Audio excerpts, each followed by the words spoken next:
Greetings. So I was watching the discussion between Vocab Malone and San Miguel on the Nazario stones in Puerto Rico, which they had a couple of nights ago. And the topic in general reminds me of the discussions over the pews at First African Baptist Church in Savannah, Georgia. In both cases, you have folks pointing to markings with vague resemblances to Hebrew characters and then declaring them to clearly be Hebrew.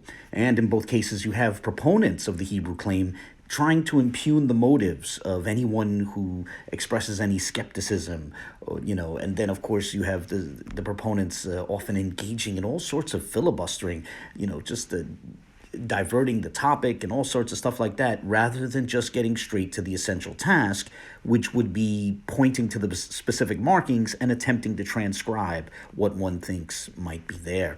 But whatever the case, about an hour and 36 minutes into the discussion between Vocab and San Miguel briefly mentioned what some are claiming appear on the stones, right? And what was noted there really inspired this video.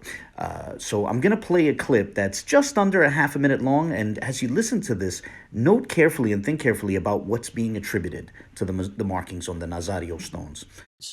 What's so crazy is Katazah tried to tell you he knows what those stones said. He tried to tell you, mention the 12 tribes. Remember that? He says a whole lot of garbage that's not there. He says there's Ark of the Covenant in some of these inscriptions. He says that there's towns or places in Israel that mention stones, and it gives you the names of the 12. Too. None of that is. Go through this together. All right. I must confess, I found that incredible, right? I would ask that anyone who's interested think about how complex the strings of Hebrew characters would have to be to contain Hebrew references to the Ark of the Covenant and various Israelite tribes, right? The immediate question should be, can we see the markings which contain those strings of characters? And if they can't be furnished, the next question should be, how then did Katazah arrive at the conclusion that such appears on the stones? But if the markings themselves cannot be shown, then honestly, skepticism will be justified. And those who are familiar with the discussions over the pews in Savannah may recall a particularly controversial example of someone putting forth the English translation of an alleged Hebrew sentence without ever showing the Hebrew sentence itself. Not only does it say take a grasp of God, but it says take a grasp of Yah or God, Israel, with a bass voice, as you put it, or with a loud voice, meaning praise him loudly. That's what this means. And those who recall that controversy will recall that the claim turned out to be false. The person who put forth that alleged English translation never had a Hebrew sentence behind it. But aside from that, another example of an incredible claim for what appears on the pews came to mind while I was contemplating all of this. And I realized that it's an example that has not been previously discussed in any of my videos on the pews, hence why I decided to make this video, and hence the title and the screen tile of this video. This video is intended to document another interesting claim about what appears on the pews. It was inspired by the discussion between Vocab and San Miguel on the Nazario stones, but this video is about documenting a claim that appears on the pews. And this particular example is mentioned in a book titled J.B. Murray and the Scripts and Spirit Forms of Africa, which is by Licia, Clifton-James, and Maude, Southwell, Wahlman. And if one turns to page 45 of that book, they will find a reference to Karen Wortham, who's a historian for First African Baptist Church in Savannah, Georgia.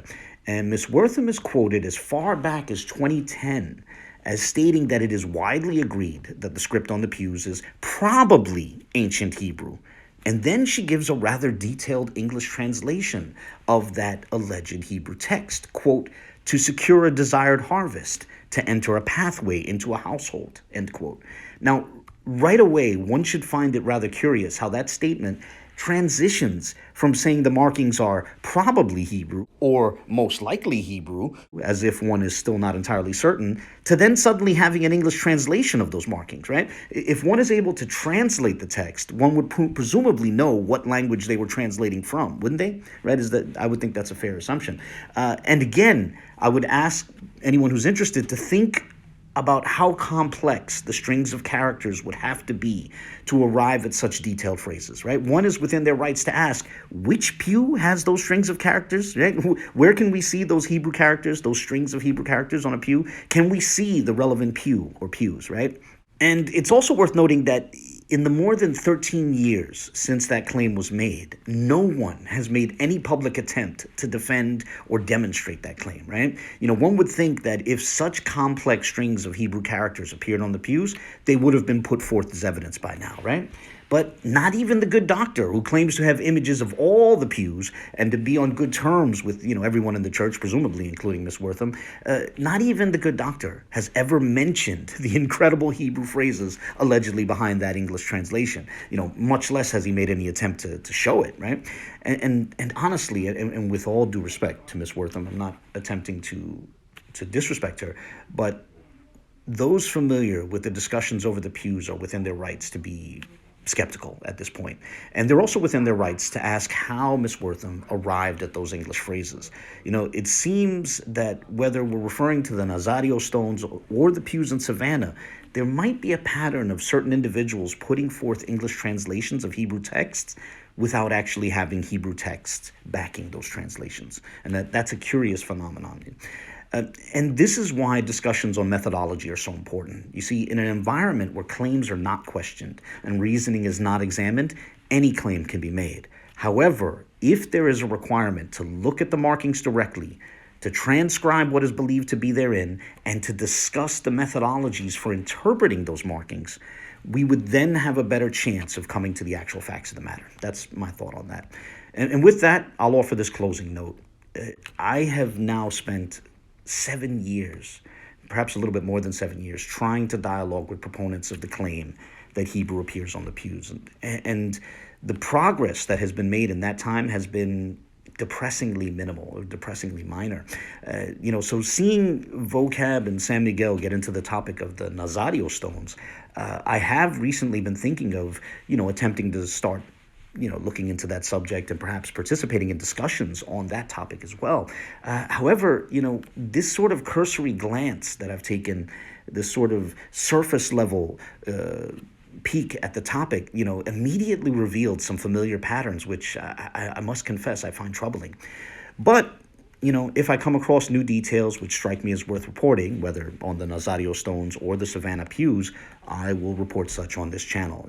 I do have at least one more video on the pews planned, but for now I just wanted to document the curious claim which Karen Wortham had made more than a decade ago and place it within the context of a need for careful and transparent discussions on methodologies for interpreting the markings on the pews. And that sort of same approach to questions about methodology would certainly apply to interpreting the markings on the Nazario stones as well.